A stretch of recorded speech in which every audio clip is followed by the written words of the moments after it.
Well, the college sports landscape has changed drastically in recent years, and more big changes are on the horizon. Few people have a better pulse on what's happening than NIU Vice President and Director of Athletics Scott Frazier does. He is also a vice president in the National Association of Collegiate Directors of Athletics. Frazier agreed to sit down with me today to discuss the major issues impacting all universities when it comes to athletics. Here's the first part of that interview. College sports just is changing like we've never seen it before. It has for the last few years, and it's going to continue to change. How stressful is it for somebody in your position to constantly have to deal with a moving playing field, so to speak, at the college level? How stressful, how challenging has it been? You know, I won't go the route of the stress, because the job is a part of the stress. You know, I elected to do this. You know, this wasn't a situation where, that I'm in this business because someone forced me in it. I'm in it because I enjoy it. But I will say the college landscape, and I always say this all the time, there's no such thing as standing still. You're moving forward or you're moving back, and that's really a key component of what the landscape looks like right now. I think you're seeing an evolution that college athletics, the amateur status, the intercollegiate side of the house are all changing, and are happening at a rapid pace. You can see that in realignment, the conference expansion. You can see that in name, image, and likeness, NIL. You can see that in the transfer portal. You can see that in this House case, taking a look at student athletes being paid or being considered as an employee. These are all things that are all happening at one time. And I think that's what makes the landscape extremely unsteady, and the uncertainty of some of the outcomes of some of these decisions. So there's a lot. So what you've got to do is you've got to embrace the things are the right things for our industry. And then some of the things that are not, you need to fight like hell to make sure you preserve them. I'm one that is a great example. I wouldn't be sitting and talking to you if I didn't have an athletic scholarship, and then graduate from a great university. So that type of access and opportunity means a lot to me, and it means a lot to the student athletes and staff that we serve. It almost feels like the Power 5, now Power 4 conferences are kind of swallowing up the entire pie and not leaving much there but a few scraps for the mid-major schools. Is that the feeling here? How concerned are you about the future of the mid-major schools trying to fit into all this? Yeah, it's a real interesting dynamic, right? We kind of watched the Pac-12 dissolve, right? We've watched that, 100 and something year conference evaporate. Very disconcerting, and it's also one that was a reality check. Like, this can happen to me. So looking at what happened there, and I would even say, based on the structure of the college football playoff, looking at the two individual conferences, the Big Ten and the SEC, they have a very interesting advantage, both in the college football playoff rules and regulations that have just come out, and then taking a look at everybody else. So I know you used the P4 mantra. I'm going to say that there's two conferences that have a sizable advantage when it comes to the college football playoff, and that's the SEC and Big Ten. I think for us at the group of five, a lack of a better word, we've got to be thinking outside the box. We've got to be looking at sustainability.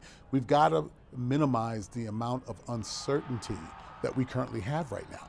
Coming out of that college football playoff negotiation and what's on our table, and we did see a bump in revenue. I don't want to dispel that, but it's not at a level that we can see sustainability based on the transfer portal, name, image, and likeness, and also dealing with what we don't know, which could be the outcomes of the NCAA in-house case or other types of litigation that's on the horizon.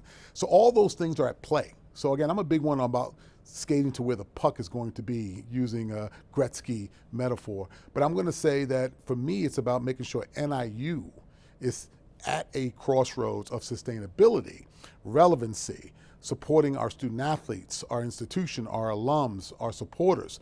So for me, it's about making sure we put ourselves in our best position for the future.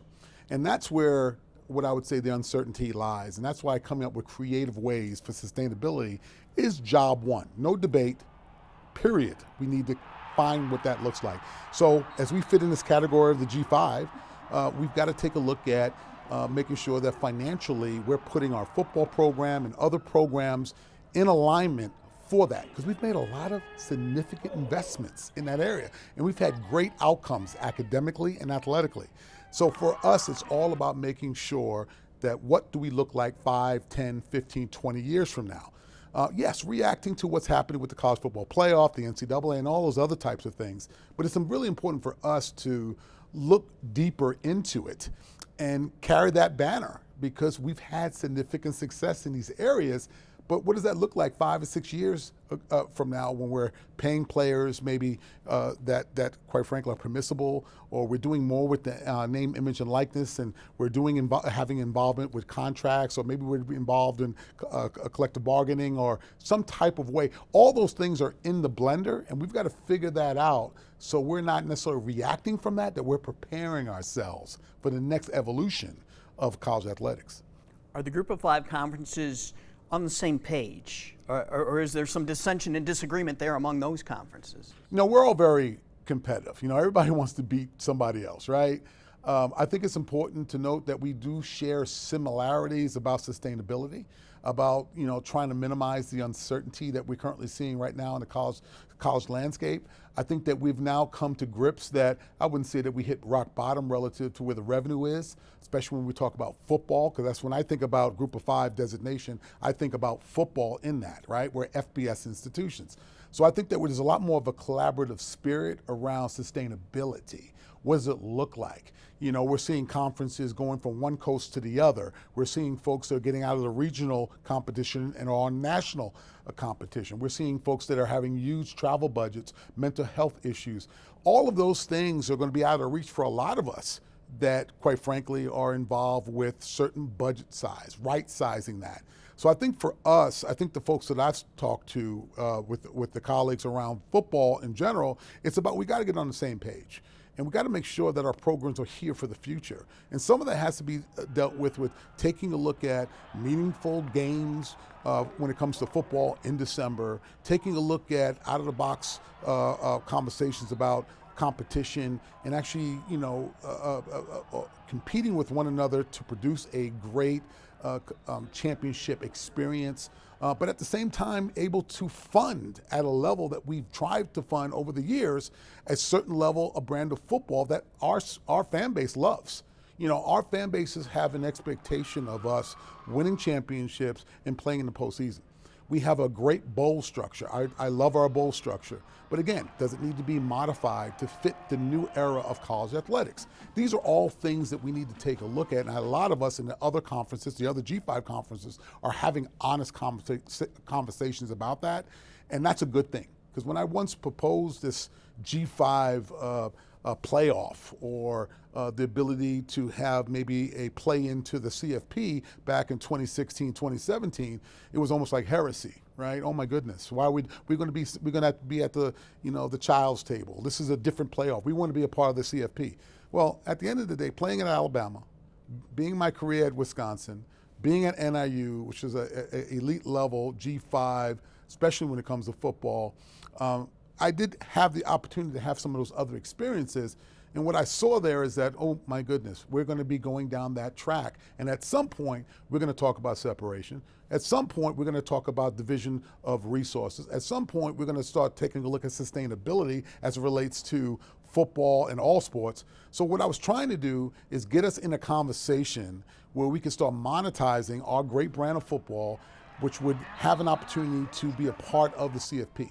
Don't want to replace the CFP. CFP is here, the college football playoff is here, but to have some ability to monetize the great games that we play in the bowl or in the championship or the regular season, which is a filter or a filing into the CFP, would be a great opportunity, especially now when we got name, image, and likeness, and we've got opportunities for our players to monetize. We have opportunities to do certain things. We got players opting out of games because maybe they're being advised not to. There's a lot of things happening, and for us just to say that's the way it is without coming up with a meaningful solution, it's not the way you lead. And I think for me, it was all about trying to create the conversation with the great minds in our industry to say, you know what, it's time to make some adjustments, and it's time now before the next thing happens. Unfortunately, the next thing has happened, and now we're on stage 2 of the college football playoff, another contract, and right now it's time to do it, or there's going to be some programs out there that will cease to exist. We're not one of them, but there's going to be some folks that are really taking a look at football and saying, is this financially viable for my institution to continue? And that would be a travesty, because I really believe that football, mainly because of my own being, is one of the best games in the world, as far as I'm concerned. Now, tomorrow night, Frazier and I will lock in on the expanding college football playoff and his vision for a second playoff for a group of 5 schools and other schools that don't make the existing FBS playoff.